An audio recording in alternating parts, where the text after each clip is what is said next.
We are going to look at personality from 6 different approaches this semester.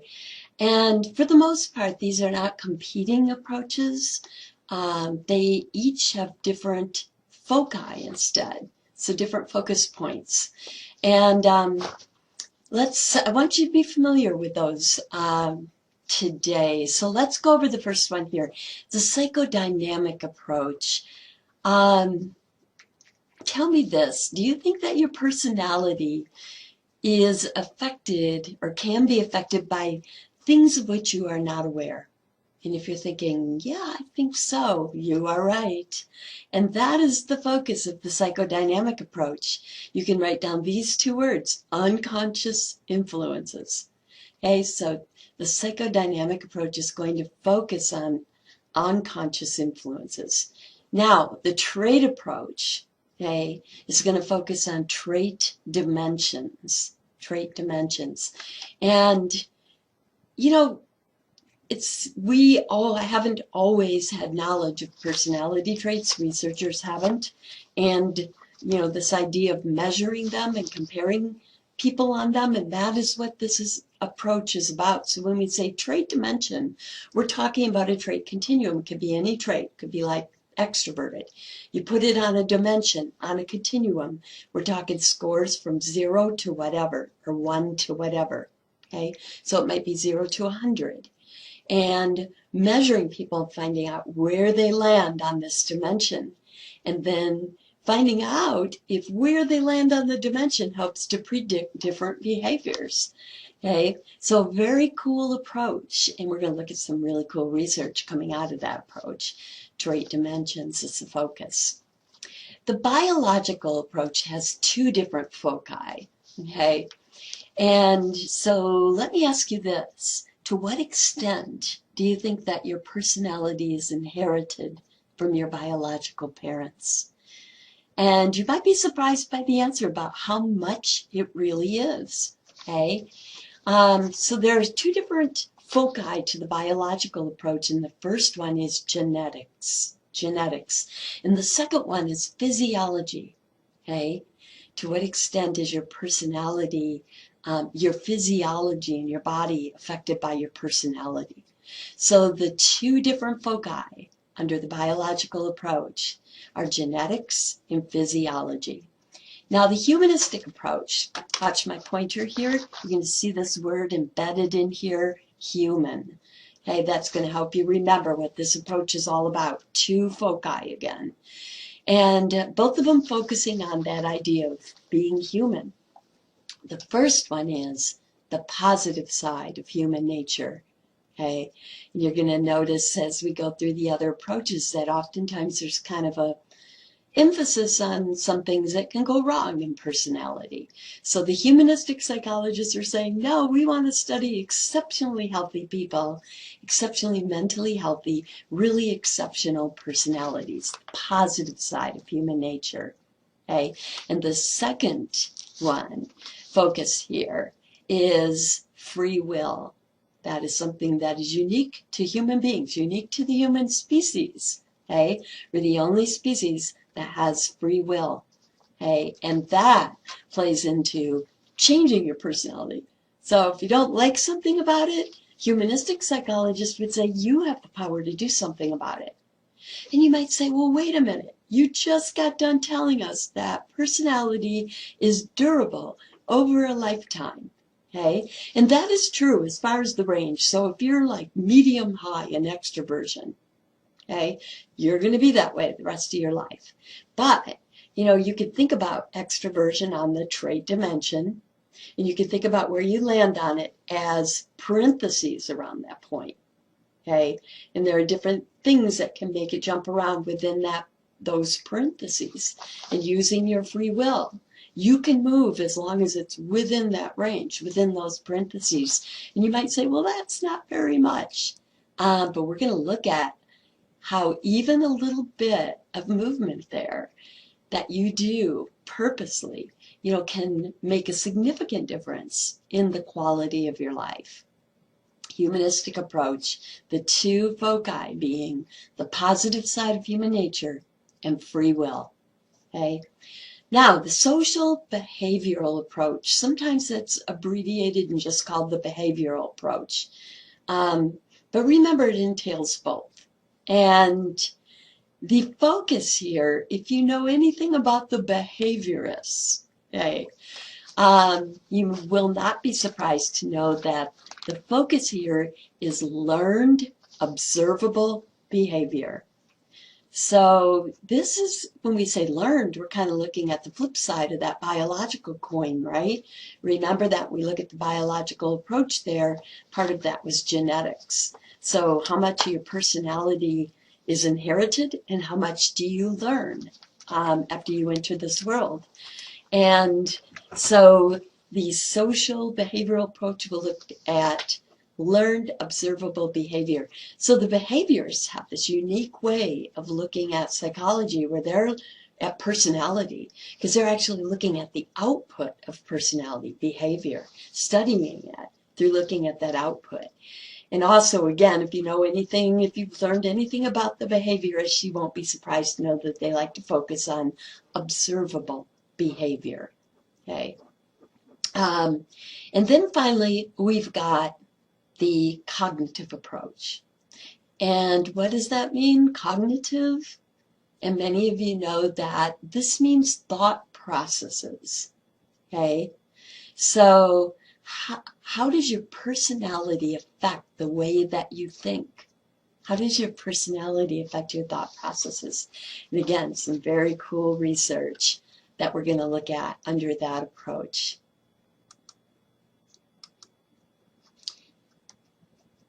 Now, you did your reading assignment for today, and you probably noticed in your reading assignment that these words seem to be used interchangeably. Personality test, sometimes they would say personality test, but sometimes they would call it a personality assessment, same thing. Sometimes they call it a personality measure, using the word measure as a noun. Okay, so personality measure to mean personality test, or a personality instrument, or a personality scale. Okay, and so these words are used interchangeably, and they mean the same thing. We're going to talk here a moment about personality tests. How is it that, we test personality, and how do we know when we have a good personality test? There's a lot of pseudo-psychology in the world. In other words, people claiming something is psychology when it really is not. Okay, and this certainly applies to personality tests. So let me think of a magazine. There are a lot of magazines, like Cosmopolitan magazine seems to have what they call a personality test in every single issue, a different one. But these tests are not personality tests. We're going to learn the difference here today, what a test has to go through in order to be accepted and recommended and endorsed by the American Psychological Association as a personality test, in order to be proven to be valid and reliable and put out there on the market with the APA stamp of approval to use this in research, a real personality test. So the ones that we see like in Cosmopolitan magazine, they just hire somebody to think of these and write them up every day. What do people like to read? What do they like to find out about themselves and others? Let's make this stuff up. This is very different. This is a real science when we talk about real personality tests. We also see a lot of fake ones on dating sites. Okay, so we're surrounded by these fake personality tests, but we want to learn about the real thing. So let me give you a hypothetical situation. I want you to imagine that as a class, okay, we want to come up with a real personality test, maybe for what would be interesting. Let's say open-mindedness. Okay, there's a really interesting personality trait, and this is one, let's say, that we want to come up with a personality test for. Well, we've already talked about in the intro to this class, in policies, we talked about your assignment, the NEO assignment, or the big five, I might say, assignment, okay, that you're going to be doing. And how expensive that is, that the authors actually get this copyright royalty every single time that this test is administered.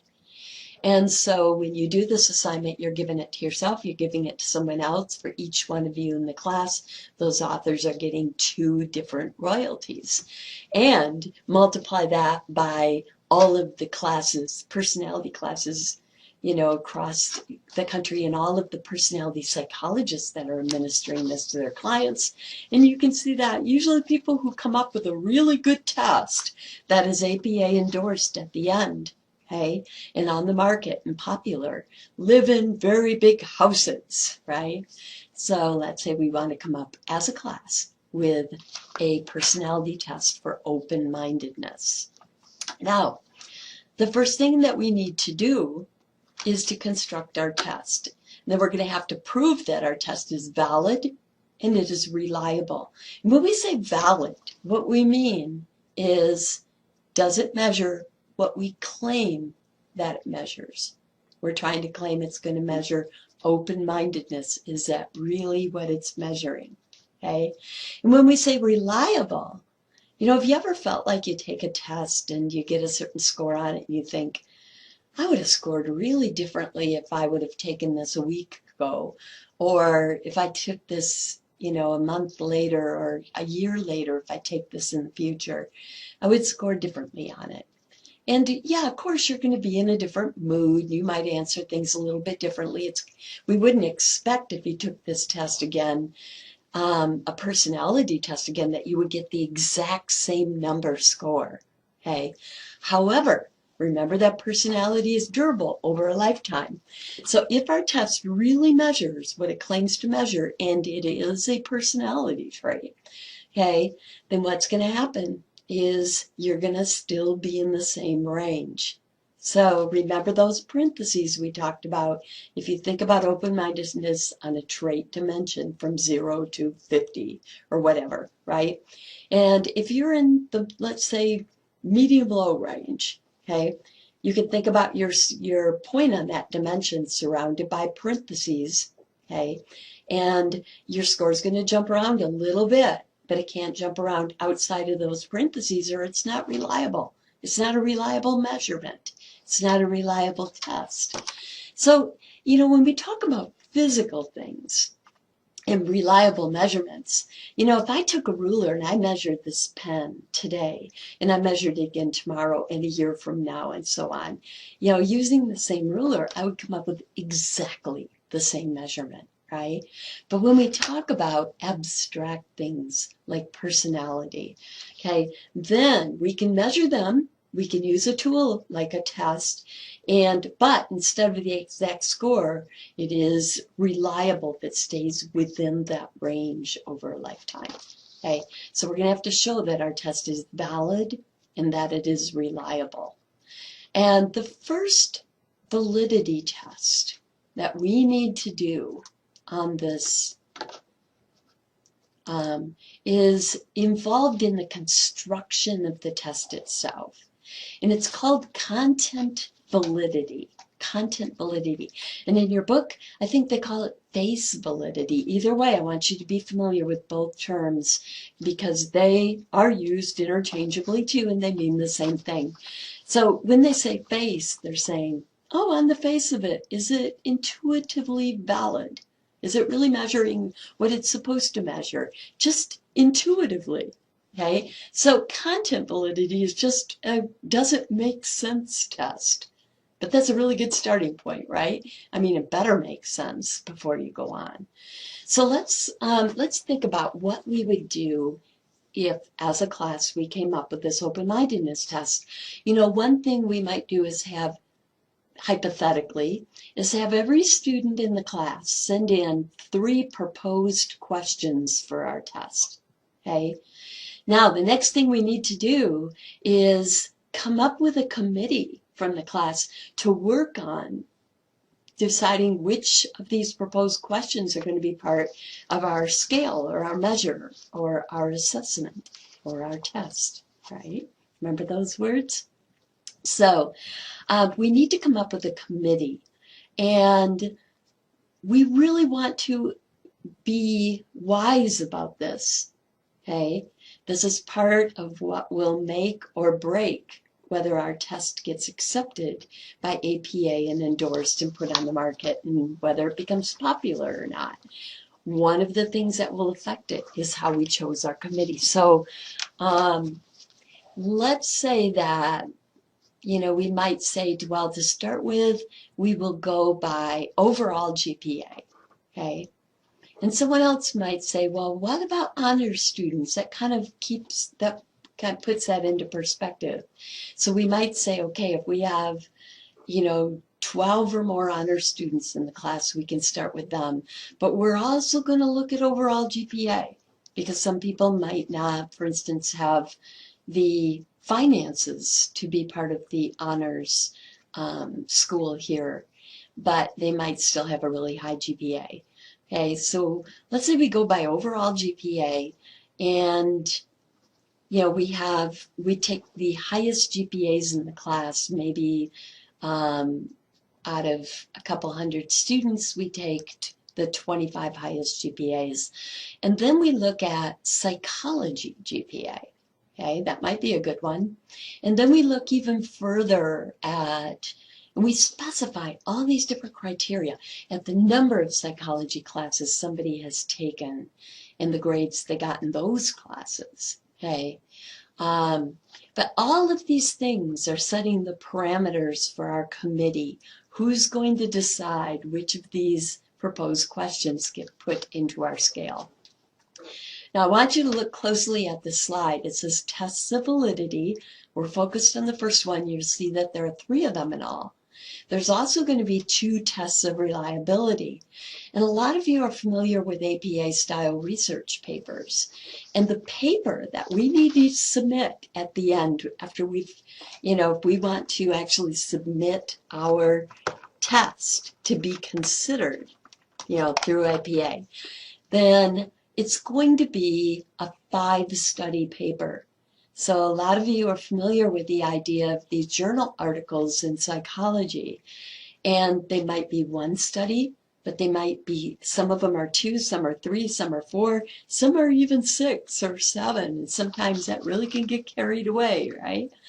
But it's not always just 1 study, and in fact, this is a huge project, okay?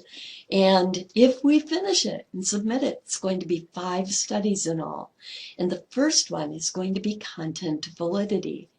And so we write up content validity all the way, okay, from the methods all the way to the discussion conclusion at the end.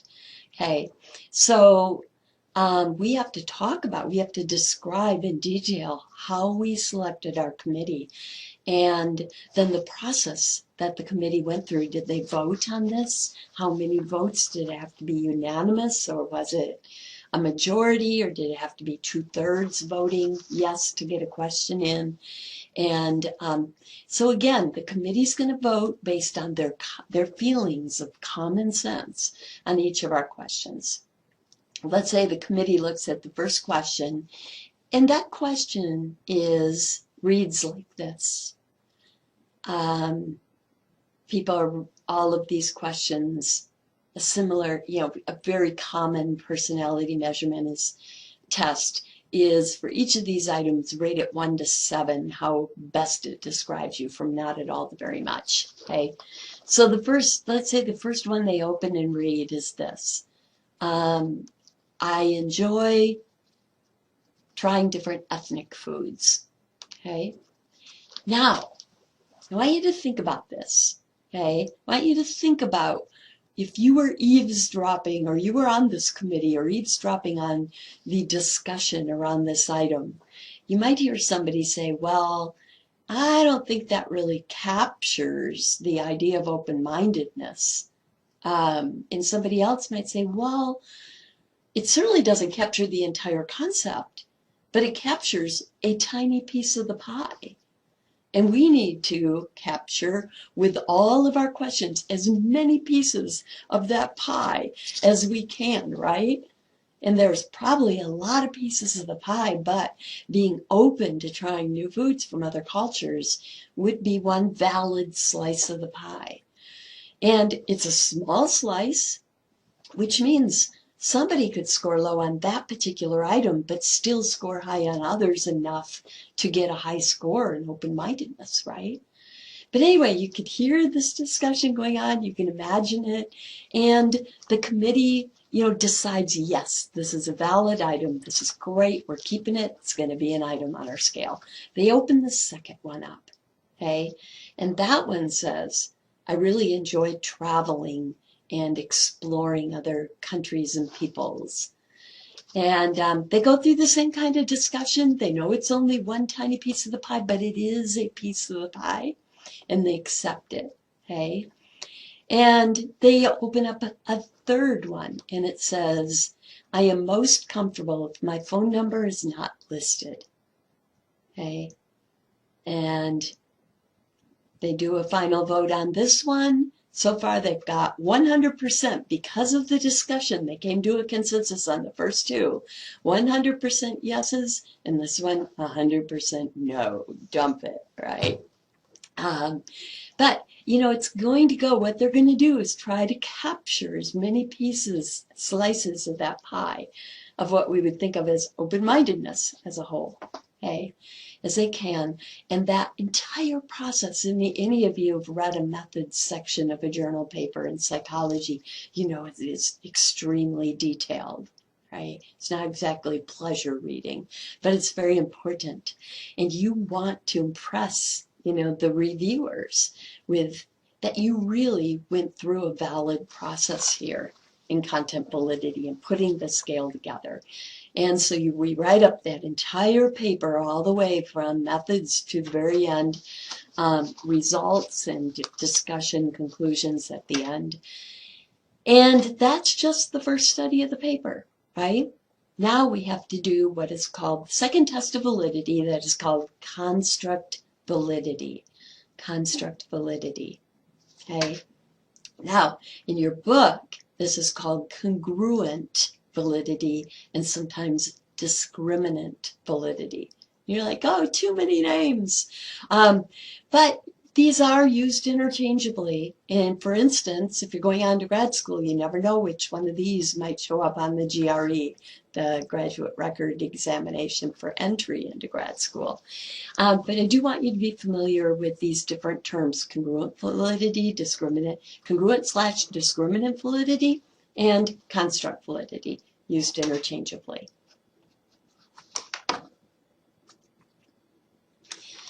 Well, construct validity is really interesting. What this is about is, we're going to answer this question with this test. Does our test for open-mindedness correlate with things it should correlate with? And does it not correlate with things it shouldn't correlate with? So remember, correlational research is looking for a relationship, right? So is it related to things it should be related to? And is it not related to things it shouldn't be related to? Okay? These are going to be correlational studies. There's going to be a number of them reported in this study. Okay, a number of correlational measures in this study. So first, we're going to come up with some ideas, maybe 3 ideas of things that should be correlated with. So one example, for instance, could be bigotry. So do you think open-mindedness is related to bigotry? Yeah, what kind of relationship is that? Positive or negative? What would you expect? Yeah, it's going to be a negative relationship. In other words, if we know their scores on one, it helps us to predict their scores on the other. If they're high on one, they tend to be low on the other, right? So if they're high on open-mindedness, they tend to be low on bigotry. If they're high on bigotry, they tend to be low on open-mindedness. They're related. Hey, they should be related. So what we do is we get 100, let's say we get 100 participants in our study, and we give them our open-mindedness test, and then we give them what is called kind of an underground measure of bigotry. In other words, we don't want to ask them if they're bigoted or use a self-report measure, right? But we do want to get an honest measure of whether they're bigoted. And there's measures for this that are kind of undercover. And so there's a test called the IAT, for instance, that measures this without people knowing. And so let's say we have them take our test, and then we have them take the IAT, and for each one we have their 2 scores. We can see if they're correlated. We can see if we get that negative relationship. Now, if it's a perfect negative relationship, hey, then something's wrong. We don't have a unique test here. In fact, we're probably not measuring open-mindedness. We're probably measuring just bigotry, right? When we say bigotry should be related to it, bigotry should be a slice of the pie, but not the whole thing. Otherwise, we haven't contributed anything new to the market because we could use a test of bigotry, right? But we would want it to be a reasonably high correlation because, I mean, they are correlated. So it should be a reasonable or mediocre correlation there. So let's say we come up with 3 things that should be correlated with. We do that kind of correlational study on all 3, and we show that, yes, we've got, mediocre strength correlations in all 3. And we write all that up. That's great. We also have to show not just congruent, watch my pointer here, but not just congruent, but also discriminant validity. Okay, so we have to come up with some things that it shouldn't be correlated with at all, and run those correlational studies and show that there was no correlation. In other words, that the correlation coefficient was close to 0. Okay. Now, you might notice that we write up that whole study. Now we have 2 studies in our paper. We're not done. There's going to be 5, right? This is a pretty major project. Again, unlike those little personality tests that they claim are personality tests on dating internet sites and in magazines and such. And you might notice that there's a 3rd validity test here, but that's usually done last. So we're actually going to come back to this slide. We're going to move on to reliability. A really simple idea. Okay, if our participants take the test now and then they take it later, will their scores still be in the same range? Okay, so will their scores, if somebody scores low, they're still going to be low. It's not going to be the exact score, but it's still going to be low. Or if they're medium high, it's still going to be medium high, right? So very simple logic and a great name. You'll remember this: test, retest. So this is the first test of reliability. Test, retest. So we've given all of our participants the test already from the prior construct validity study we did. Okay, and we can use their scores on that, but what we need to do now is to wait and give it to them. Maybe we give it to them, let's say 6 months later and a year later, okay? And then we report those test, retest scores and the correlation, okay? And you want that correlation has got to come out high because they've got to still be within that same range. And let's say we get that. Okay, so everything's going our way. This looks great. And we get great correlations on their test retest scores. And the next test of reliability is an interesting one. This is where you split the test randomly. So you can have the computer take their scores. Just the first time you gave them the test, put those scores into the computer and for their answers for each item. Okay. And then have the computer for each participant randomly select half of the items in the test, half of our questions, and compute the score for that half of the test, and then the other half of the items, and compute the score for that half of the test, and then correlate their scores on the 2 different halves. Okay, and again, if it's a reliable measure, okay, they should both be in the same range.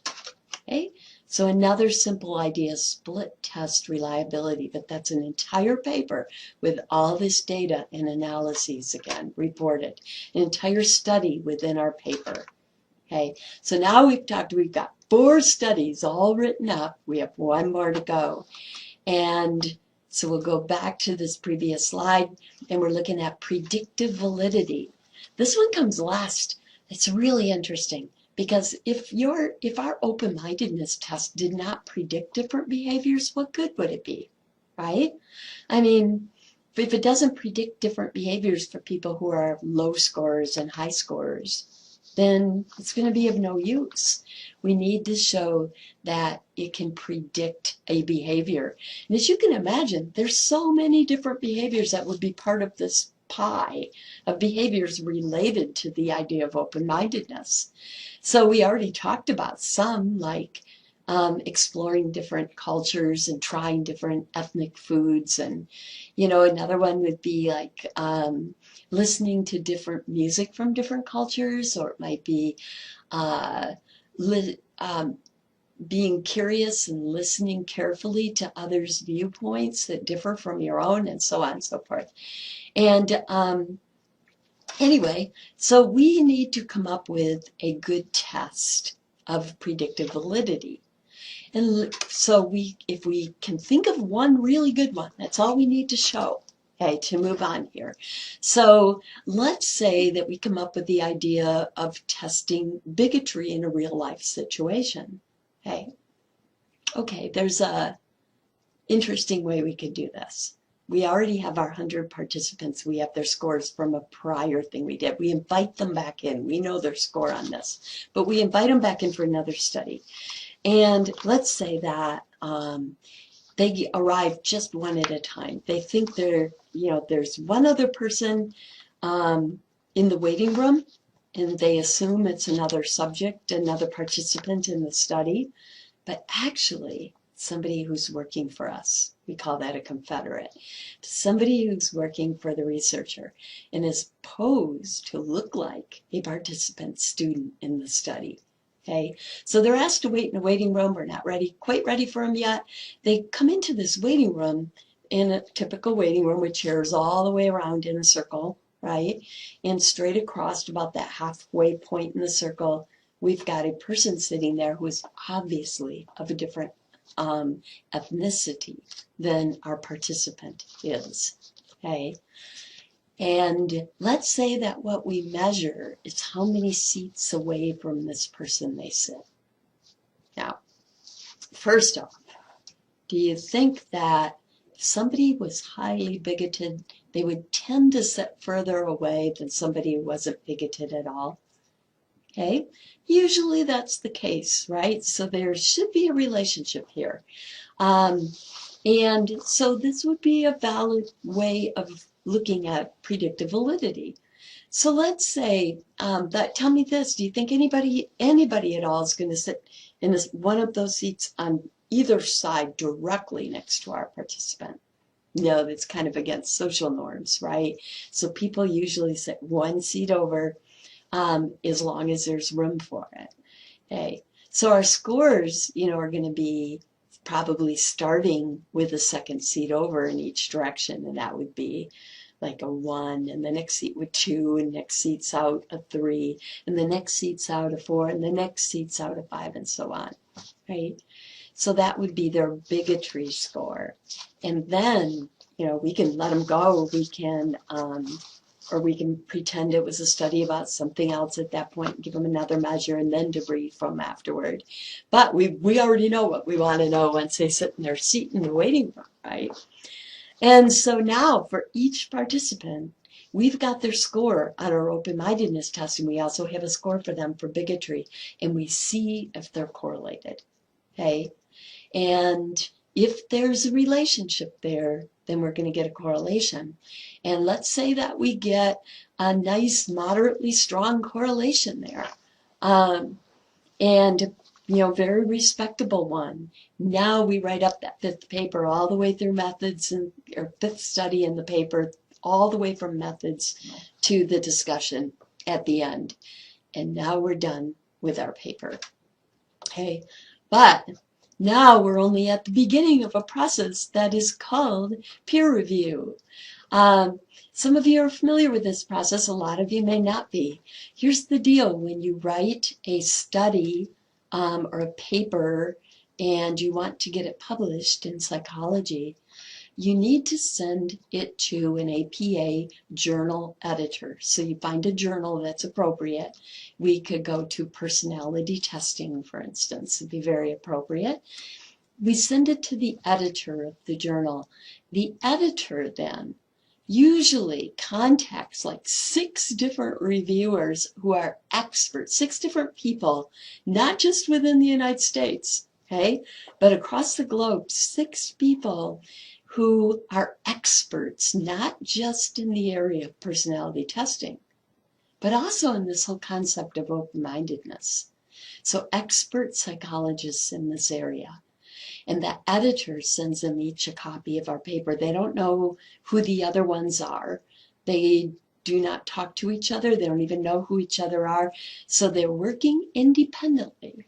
And they review our paper in great detail from each of them. We're going to get back, probably anywhere from 3 to 6 pages, single-spaced letter, reviewing our paper and critiquing it. And every aspect of it.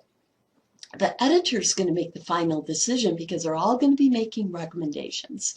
Then the editor is going to, if we're really lucky, send us a revise and resubmit letter saying that we are inviting you to revise your paper according to the expert's suggestions and resubmit it. Okay. Usually that's the best you get. So almost never is a paper just accepted outright. I mean, think about this. You're getting the benefit of having these expert opinions come in and contribute to and make your paper even better before publishing. Okay, now it could be flat out rejected, but let's say we get lucky and we get a revise and resubmit. Now we're going to go through each of the editor's ideas, okay, and suggestions and revise our paper. And if we're lucky, there will be some little things in there like, the literature review where we talk about at the beginning of a paper how we know what we know so far. In other words, what's open-mindedness about? We got to describe that in our paper, and we have to talk about people who've studied that concept and what they found. The lit review is a citation in talking about, discussing, and citing many different other studies that were done before then in this area. And so if we're really lucky, some of the suggestions will be really easy, like, I think so-and-so paper is really valid to your lit review and should be included in the discussion. Well, that's easy. You can write that in, right? Some of them are going to be more cumbersome. So you might have a reviewer who says, I don't like the way you did the statistics on this one. There's a tighter way of doing it. And so I want you to reanalyze using different stats on this particular study, the analyses you did. Okay, or you might get something that's really, really cumbersome where you have to make a decision. Do you want to start all over or not? Because the reviewers might pretty much agree that you really should have worked with 200 subjects instead of 100, right? But the bottom line is if we, if we look at all their suggestions and we revise the paper using these to make it much stronger and we resubmit it. And if we're really lucky, then it will be accepted for publication, for APA stamp of approval. Our test will go on the market. And like I said, we can live in some very big houses.